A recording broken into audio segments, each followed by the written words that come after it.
Florida State University, Tallahassee, active shooting. I guess it's an active shooting. Fully briefed as to where we are right now. It's a shame. It's a horrible thing. Horrible that things like this take place. And we'll have more to say about it later. In the meantime, it's an honor to have the Prime Minister of Italy with us, Prime Minister Meloni, who's doing a fantastic job. I would say that she has taken Europe by storm and highly respected. Everybody loves her and respects her, and I can't say that about many people. And she's become a friend, and we really have a great relationship between Italy and ourselves. And we talked about trade, we talked about many, many things during our luncheon, and she'll be saying a few words, but she's a very special person, and it's nice to have you with us. Thank you very much. Thank you very much, Mr. President. Thank you for your warm welcome. Thank you for this occasion, which is a today is April 17, and April 17 marks the anniversary of the agreement that allowed Cristoforo Colombo to make his trip. And I say to remember how ancient are our ties, but also to remind that we both share another fight, which is the fight against the woke and ADI ideology that would like to erase our history. And as I know that we share lots of things on tackling illegal migration, on fighting against synthetic drugs. You know, Italy has been one of the nations that made a plan against fentanyl, for example. But we have been talking about many bilateral topics and things that we can do together, about defense, about economic, about economy, about space, about energy. Italy will have to increase its LNG imports, and also nuclear that we are trying to develop. I think there can be ways to work together, and the Italian enterprises will invest, as they've been doing for many years, as you know, in the next years, I think around 10 billion. That shows how interconnected our economies are. And that's very important, Mr. President. It's not only about Italy, it's about the entire Europe. The exchange between us is a very big one. Investments, trade, it's a topic that we are discussing in this week. But at the end of the day, look, somebody calls me, I was saying it before, such a Western nationalism. I don't know if it is the right word, but I know that when I speak about West, mainly I don't speak about a geographical space. I speak about a civilization. And I want to make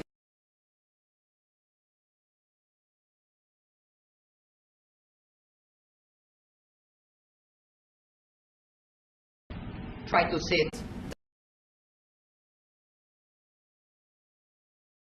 for having accepted an invitation to pay an official visit to Rome in the near future, and consider the possibility in that occasion to meet also with Europe. The goal for me is to make the West great again. Okay? And I think we can do it together. We can. We will keep on work on that. I'm going to close. I want to say only, I'm proud of sitting here as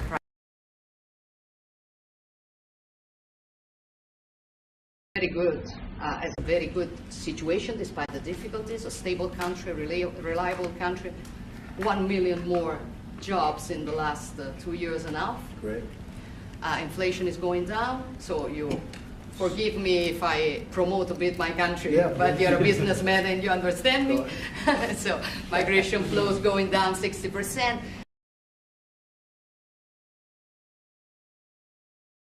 Ukraine, I will close. Together we've been defending the freedom of Ukraine. Together we can build a just and lasting peace. We support your efforts, Donald. Good. Thank you very much. And I think we're doing well in that effort, but we want to get it done, and we'll see if we can. We want to save, on average, think of it, every week 2,500 people are being killed, mostly soldiers, Russian, Ukrainian soldiers. And if we can save those lives, that would be a very good thing. And so we'll see what we can do. And I think we're getting close, but we'll let you know very soon. And you've been very helpful. I appreciate it. Thank you. Any questions? Mr. President, on Jerome Powell, Mr. President, how much longer does Vladimir Putin have to respond to your ceasefire proposal before you put secondary tariffs or sanctions on Russia? We'll see what that will be. We're going to be hearing from them this week, very shortly actually, and we'll see. But we want it to stop. We want the death and the killing to stop. Mr. President, on Jerome Powell, you said that the termination of Jerome Powell cannot come fast enough. He says he won't leave even if you ask him to. Do you believe you have? If I ask him to, he'll be out of there. But do you believe you have the power to remove him? And are you trying to do that? I don't think he's doing the job. He's too late, always too late, a little slow, and I'm not happy with him. I let him know it, and if I want him out, he'll be out of there real fast, believe me. Will you remove him? Are you trying to remove him? Go ahead, please. Question. Are you trying to remove him, Mr. President? Do you have a question? Mr. President, I think Judge Boasberg, in a case against your administration, said the Constitution does not tolerate willful disobedience of judicial orders. Do you agree with that statement? Well, you're going to have to speak to the lawyers. We have great lawyers. I can tell you this, we're doing a fantastic job of getting criminals out of this country who Biden allowed into the country. Hundreds of thousands of criminals, murderers and drug dealers.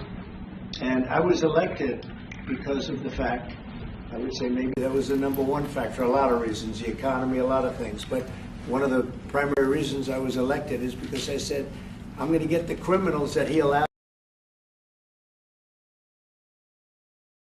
I'm going to get them out, and I got a lot of votes, record-setting numbers of votes, as you know. We won everything. The popular vote, all 7 swing states, we won everything, and that's what the public wanted, and that's what I'm doing. But you'll have to speak to the lawyers because it's up to them. Mr. President, what do you think of the proposal from France and UK of a peace mission in Ukraine with soldiers, and do you think that Italy should take part into it? Well, I think Italy will have to make that determination, but peace missions are always good with me. I'm okay with peace missions. Yes, please. Mr. President, have you discussed, what areas of cooperation have you discussed with the Prime Minister vis-a-vis Italy and the United States and Europe and the United States? And on China? We discussed it very briefly. No, we're doing very well with negotiations, I think, with all countries. Do you have a timing? And Scott could tell you a little bit, but we are doing very well. We have a lot of countries that want to make a deal. Frankly, they want to make deals more than I do. Go ahead, Scott. Would you say something? Yeah, we've got a process in place. We're working on the big 15 economies first. We had a fantastic meeting with Japan yesterday. I believe there have been calls with the EU already. And then we have South Korea coming in next week. And I believe India is also talking, that's moving very quickly. Mr. President. On Ukraine, sir, President Zelensky has said he has evidence that China is supplying weaponry or ammunition to Russia. Do you have any evidence along those lines?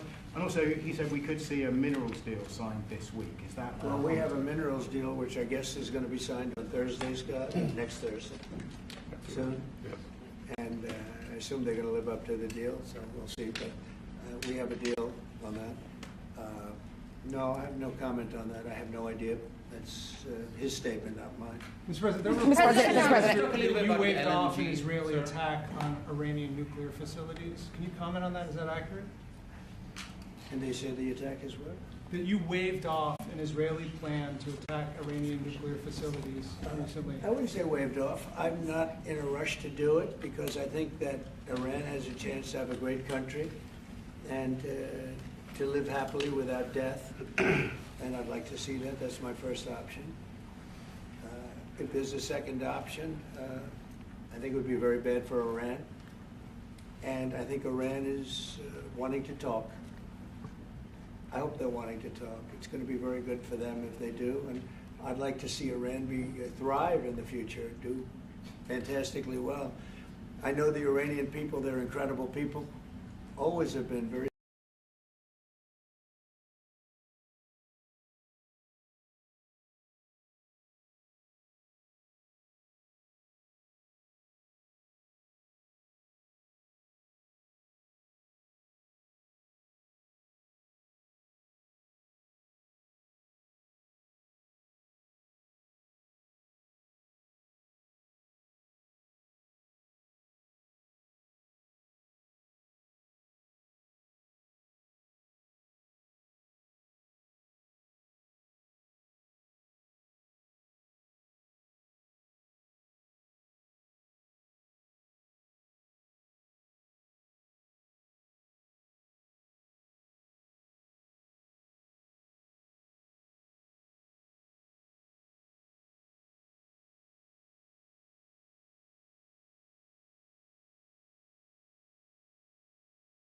made by the.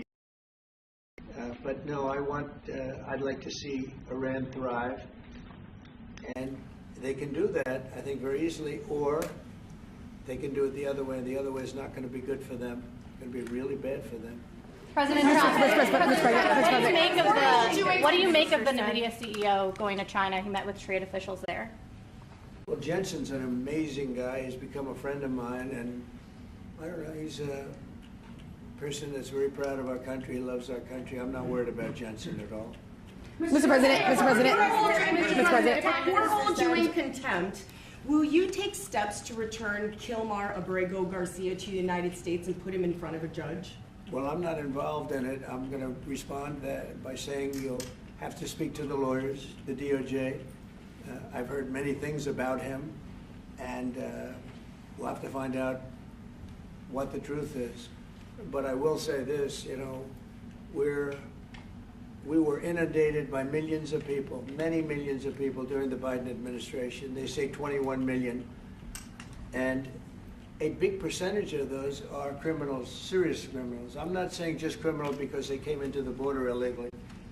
I'm saying they're criminals at the highest level, murderers. Many of those people murdered more than one person, and they're on the loose. And I was elected to get rid of those criminals, to get them out of our country, or to put them away, but to get them out of our country. And I don't see how judges can take that authority away from a president. We've done an amazing job. Tom Ullman, Kristi Noem, we have done an amazing job. Nobody can believe the job we've done. Far greater than what I said. I mean, I got elected on that, but we've done much better. We have right now 99% border. It's a 99%. Nobody thought that would even be, nobody's coming through our border practically. 2 weeks ago, we had 9 people come through, all for medical reasons. We allowed them. We brought them through because one had a heart attack, one had something else, and, all for medical reasons. We have a great border. We had a great border 4 years ago, but we have a border now that's even tighter, and we did that in a matter of weeks. And no, we have to. We need to get murderers and drug dealers and people that were in jail for horrible. You know, they released jails, Georgia, from all over the world. They released them, not just South America, all over the world, the Congo and Africa. Many, many people come from the Congo. I don't know what that is, but they came from the Congo. And all over the world they came in, opened their jails. Venezuela, practically all of their prisoners released into our country. We took them because we had an incompetent administration called the Biden administration. And to think what they've done to our country. And I was elected to straighten that out, and I'm doing that. But we have activist judges that don't want murderers to be sent out of our country. They don't want killers and drug dealers and drug lords and people from mental institutions. They want them to stay in our country, I guess. I don't know, maybe that's the liberal way, or as they call it nowadays, the progressive way. But I don't think it's the way that our country believes, and that's why I won in a landslide. Mr. President, back on trade, Mr. President, you did say that you are confident these deals will be done, but you also said that you're in no rush. Americans are seeing prices rise. They're seeing it on their bills. How long can they expect that pain to last? So they've already seen it get much better, because if you were truthful, which you're not, you know, I know you very well, you have gasoline that hit $1.98 yesterday in a couple of states. You have gasoline's way down. The price of oil has dropped substantially. The price of groceries are substantially down. The price of eggs, you know, when I came in, they hit me with eggs. I just got there. I was here for 1 week, and they started screaming at me, eggs have gone through the roof. I said, I just got here. I was there for 7 days, and I hear that eggs have gone through the roof before I got there. And they were screaming at me, the press, the fake news, like you're fake. And the fake news is screaming at me, like, about eggs. I said, I've only been here, this is my 7th day. And they were right. They went up 87%, and you couldn't get them. They said, you won't have eggs for Easter, which is coming up. Happy Easter, everybody. You won't have eggs for Easter. And we did an unbelievable job, and now eggs are all over the place, and the price went down 92%. And our Commissioner of Agriculture, Brooke, has done a fantastic job, literally done a fantastic job. So prices haven't gone up. The only thing that's gone up actually is interest rates, because we have a Federal Reserve Chairman that is playing politics. Somebody that I've never been very fond of, actually. But he's playing politics. Interest rates should be down now. They should be coming down. In Europe, as you know, they reduced them, I guess 7 times. It looks like they're going to reduce them again and again and again. But our guy wants to play cute.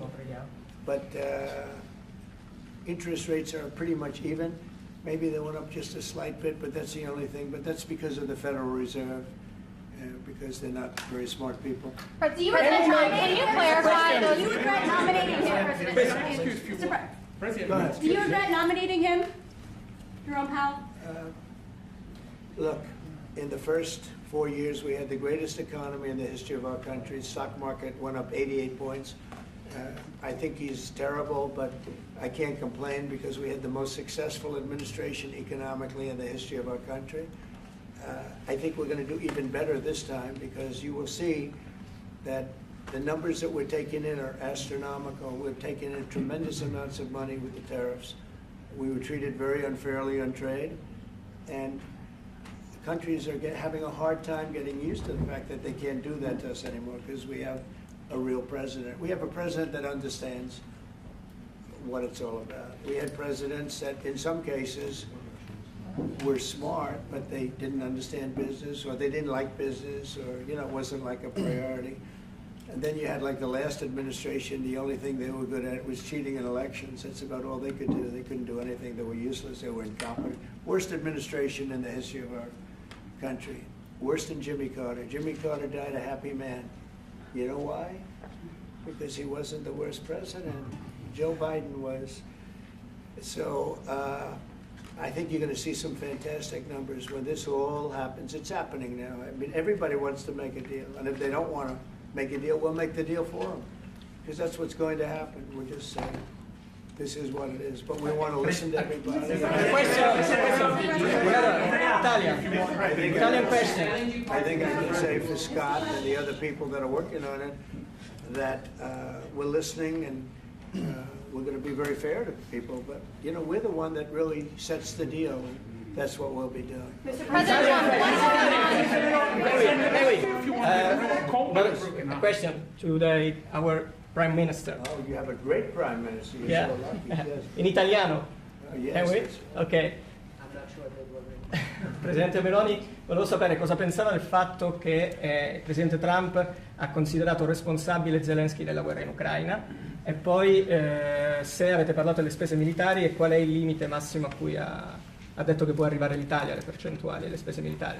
Abbiamo parlato dei massimi a cui può arrivare l'Italia, abbiamo parlato del fatto che l'Italia sta mantenendo i suoi impegni perché arriverà al prossimo vertice della NATO con il 2% che era già previsto, che è stato sottoscritto dai governi precedenti, perché siamo una nazione seria, ma non abbiamo parlato poi di quanto vada aumentata questa percentuale, anche se siamo ovviamente consapevoli che il tema della difesa sia un tema particolarmente importante di questo tempo. Per quello che riguarda la guerra in Ucraina, lei sa come la penso che ci sia chiaramente ci sia stata un'invasione e che l'invasore da quel punto di vista fosse Putin e la Russia, ma non è questo che oggi quello che rivela il fatto che insieme vogliamo lavorare, stiamo lavorando per cercare di arrivare in Ucraina a una pace che possa essere giusta e duratura. Penso che questi siano gli sforzi sui quali condividiamo il nostro lavoro, abbiamo condiviso anche oggi il nostro lavoro.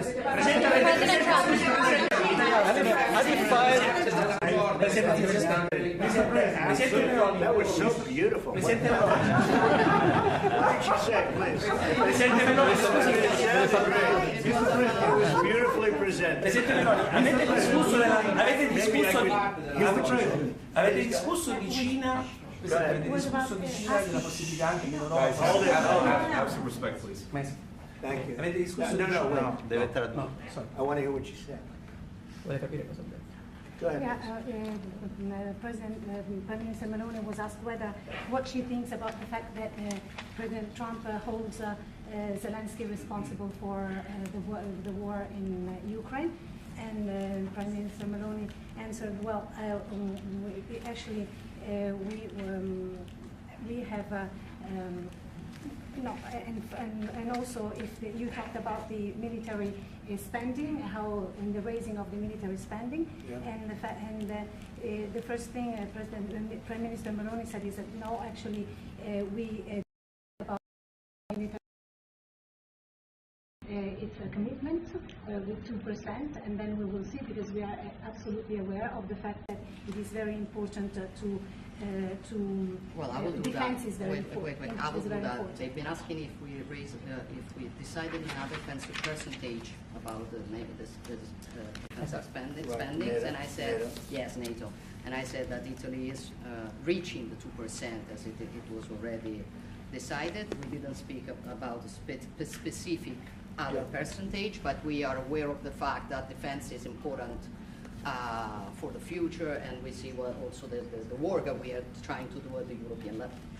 And I don't know if Zelensky responsible, but I'm not exactly thrilled with the fact that that war started. That was a war that would have never started if I were president. You'd have millions of people living right now that are dead. You'd have cities that would be open and thriving, and they'd have their beautiful turrets. Those turrets are the most beautiful in the world, but they're not with us any longer. They're smashed to smithereens, laying on the ground in a million pieces, getting hit by rockets, bombs, and bullets. And so I'm not happy with him, and I'm not happy with anybody involved. I think it's a war. I know it's a war. It didn't happen for 4 years. It was never close to happening. It was never even a thought. And I spoke to President Putin about it a lot. It was the apple of his eye, but there's no way he would have ever gone in if I were president. Now I'm trying to get him to stop because, as you know, Russia's a lot bigger. It's a bigger military force. And if you're smart, you don't go involved and get involved in wars that you can blame the man that was sitting in this seat. Biden, he didn't know what the hell was going on, but I can guarantee you that, and everybody agrees to it, if I were president, that war would have never taken place. I'm not blaming him, but what I am saying is that I wouldn't say he's done the greatest job, okay? I'm not a big fan. I really am. I'm not a big fan. President Trump. Il discorso di Cina e della possibilità che l'Europa ponga dei dazi, diciamo, sulla Cina, Mr. President, are you sure about the definition of parasite of European? Would you say again that European are parasites? Would you say again that European are parasites? Have you said that Europeans are parasites? Yeah. Have you said it? No, I haven't said. I don't know. He didn't say. I don't even know what you're talking about. Mr. President, did you say you have a deal with Ukraine? If you have discussed Prime Minister No, Meloni. wait, next. President, done. Thank you. Prime Minister Meloni just said we want to make Europe great again, and we want to do it together with the United States. Did you? I guess that's what you said, Mr. Prime Minister. How are you going to do that? And are you looking to do it to counter China, who is really trying to gather influence against the United States with the help of a disjointed Europe? I hope that Europe is going to be great again. Europe is going through a lot of problems, and a lot of it's having to do with immigration. And I'm not a big fan of Europe and what they've done with immigration at all. And I think they got to get smart, because Europe is being very badly hurt by what they've done with immigration. Now, I'll say this, that the Prime Minister has taken a very tough stand on immigration. And I commented to her before. I said, I wish more people would be like you having to do with that subject, but they're not. Europe is very important to me. Europe is very important to the world. I want Europe to do very well. I think they have to get a lot smarter on immigration. But we are beginning doing it.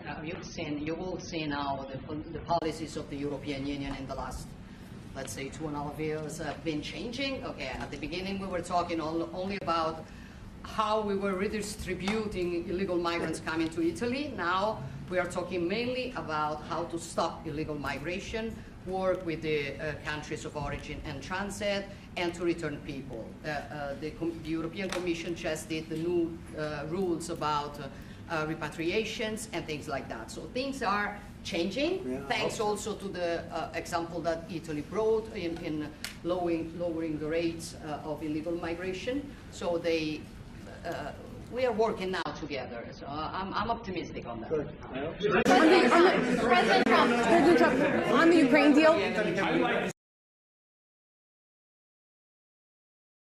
You have discussed the option of a starting deal with Italy on satellite communications.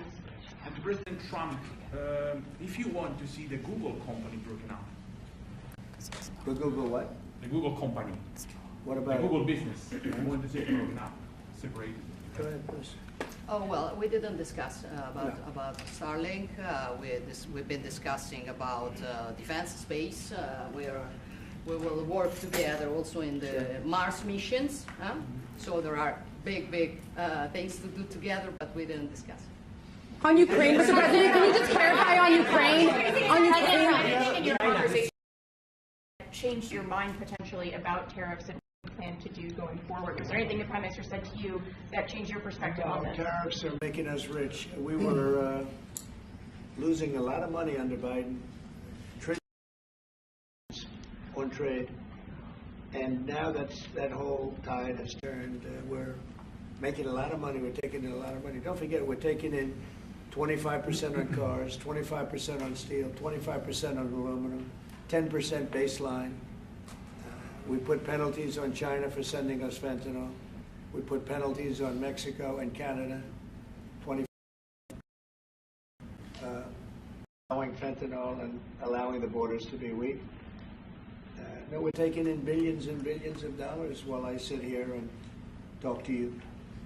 And we didn't take in anything before other than the tariffs that I put on previous to Biden, which were the tariffs I put on China, where we took in, up until this point, probably $700 billion. They were Trump tariffs. He tried to weaken them. He did everything he could. You know, he got paid money by China, right? The family got paid money.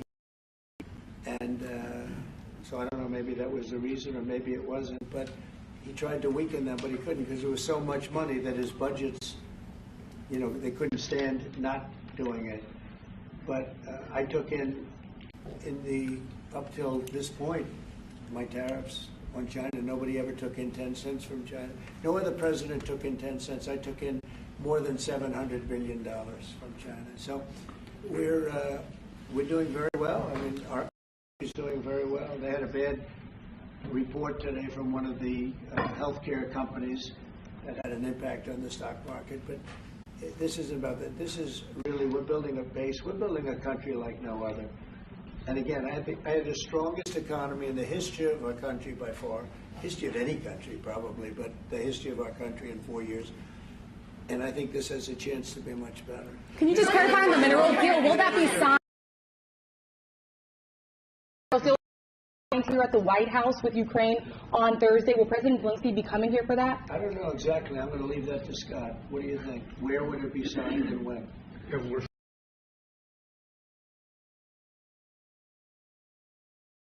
In that,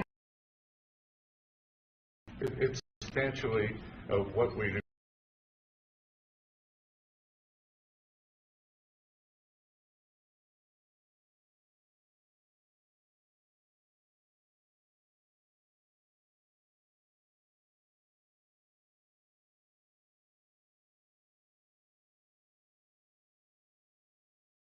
Firing if he doesn't change his stance on rate cuts?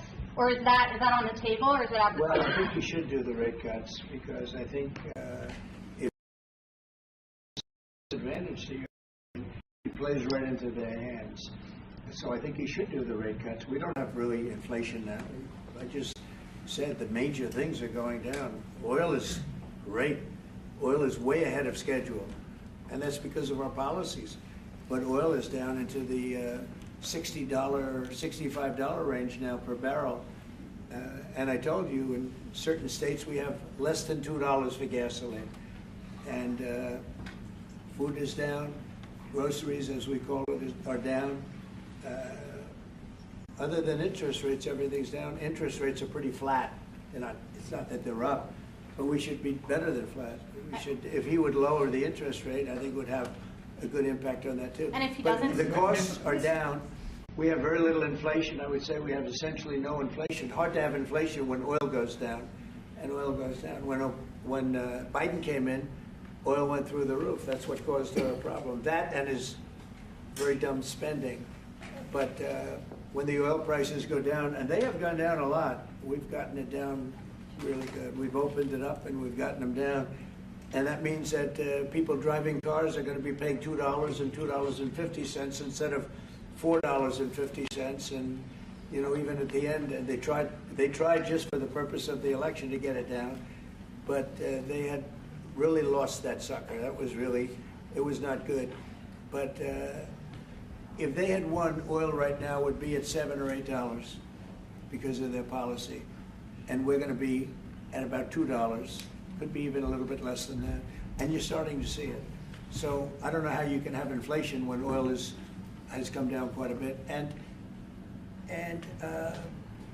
I would say the Fed really owes it to the American people to get interest rates down. That's the only thing he's good for, and he would have an effect on that if he lowered them. And I think at some point he will. He's going to have a lot of political pressure. You know, they are political also. And I think there's a lot of political pressure for him to lower interest rates. Okay? Have you talked about China? Best ally. Do you think that, sorry. Please. Do you think that Italy can be your best ally in Europe? And also, do you ever notice when you walk if you step on ants? Only if the Prime Minister remains a Prime Minister can it be our best. What about yes, she's doing a great job. And yeah, certainly one of our great allies, not just in Europe, anywhere. She's a fantastic person and doing a great job, and our relationship is great. And we have a lot of Italians in this country, I tell you, and they like Trump. Voted for Trump. Thank you very much, everybody. Thank you. Have you talked about China? Thank you, Mr. President. Thank you. China. Thank you. Thank you, Prime Minister. Thank you. Thanks, guys.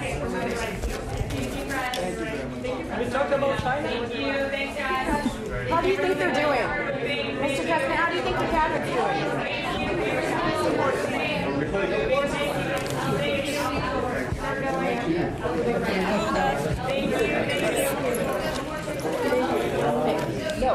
Thank you. Thanks, guys. Thank you. Thank you. Hi, Carolyn.